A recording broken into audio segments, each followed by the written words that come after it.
Hey, my name's Sam. I'm with the Union of Concerned Scientists. We're going to talk to some folks about nuclear weapons policy, see what they know, see what they don't know.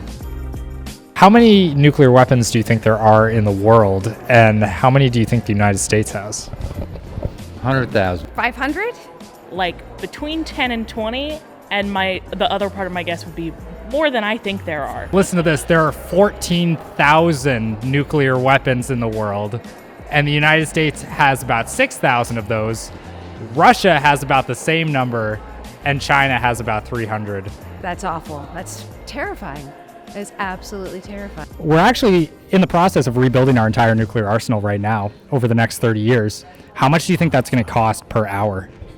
Per hour? Thousands, millions? $500, $1,000. I don't even want to know, man. Like, don't even tell me how much it's gonna cost per hour. You know we're going to tell you. It's $4.5 million every single hour for the next 30 years of taxpayer money, your taxes, that are going to rebuilding our nuclear arsenal. What?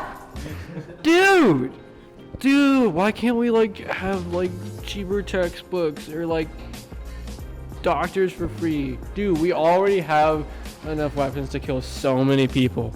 We can kill so many people already. Why do we need to kill more people than there's ever been? That's crazy.